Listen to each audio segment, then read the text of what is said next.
Hello again. I'm going to be reading again from my Morning Words journal. This is dating to March the 16th of 2018. It's a recording of a dream. It's another recurring one. Every once in a while you get a dream that recurs. It's probably because we didn't get the picture in the first place, so the unconscious has to send it out one more time, at least one more time, sometimes multiple times until we get it. Anyway, here's the dream. Hose attachments to a faucet come off of the faucet and water starts shooting everywhere. At least 2 inches of water on the floor.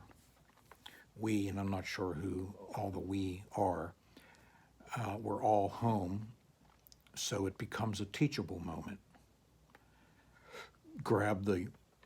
Turn the water off, grab towels and mops and squeegees, moved furniture and all that kind of stuff. Here's a quote. That condition of existential partialness, Tony Hoagland.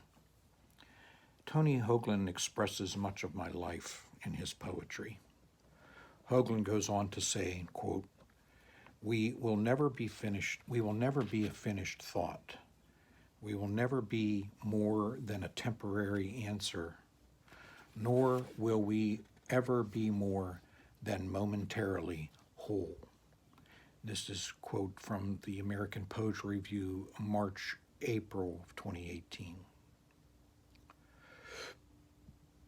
We went to Treasure Cay in May of 2018, Treasure Cay, Abaco, which, if you recall, was decimated by the hurricane in 2019 last year. We were there 2 years in a row in May. This is May the 18th, 2018.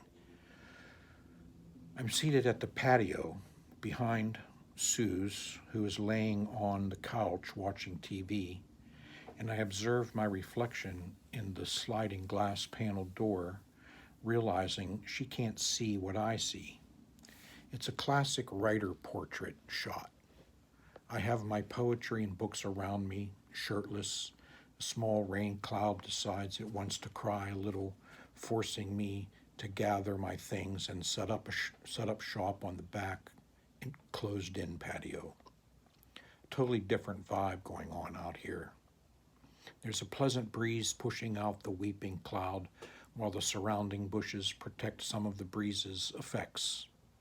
There are sounds of waves to my left and breeze-infested leaves, birds and the chitter of a jackhammer, not too loud. The dull clang of bamboo wind chimes in the tree at my 11 o'clock.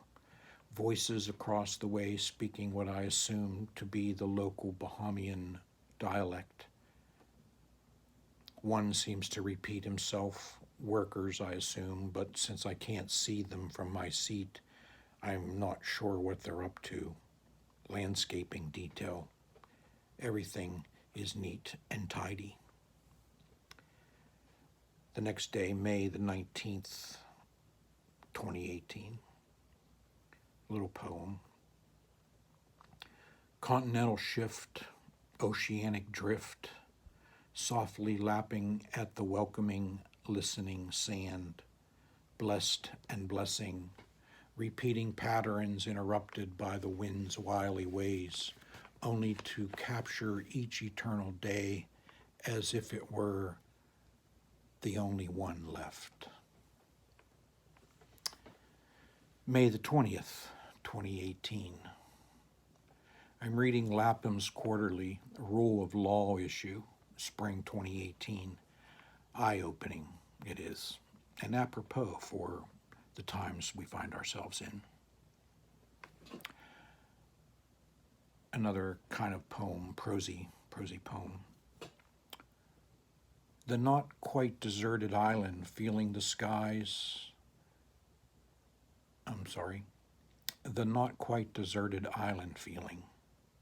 The skies, the seas, the sand, the land, the trees, not too populated with our winged friends. The quiet evening, the darkened sky, cloud filled and fleeting, the constant breeze to cool and soothe the soul's restlessness. May 21st, quote, one is not oneself, one is several, incomplete and subject to dispersal. Lynn Hygenian, as quoted by Corey Salerno in her essay, It Keeps Her Safe and It Keeps Her, on Monica A. Hand in the American Poetry Review of May-June 2018. May 23rd, there's this idea that an artist being at the beach on an island with variegated shades of blue, I won't name them, is supposed to be inspiring. The variegated greens with splashes of color here and there somehow magically inspires. I fear the assumption is that the artist is required to document the experience, reflecting what has already been done so exquisitely by nature's flair for brilliance. Colors inspire. I prefer to let the colors, the movement of color, lead the way. Plein air implies representation of what is before the artist. I prefer stretching the definition. The natural motion is to make that wave, but what happens next, I like to leave to serendipity, paying attention to what evolves out of the motions. It may end up looking like nothing that is in front of you. Or that new poem somehow should include the sea, the sky, the breeze, the beach, the babes, the studs, the guests of the island at this time of year are mainly middle-aged and older-aged, not many children. There doesn't seem to be many of anything here at these villas. They tell us it gets busier in June and July. I prefer this volume that we're in now, this low populated volume. Except for the fact that they are doing road work right outside our villa, I can only imagine what it must be like with those sounds absent the whole time.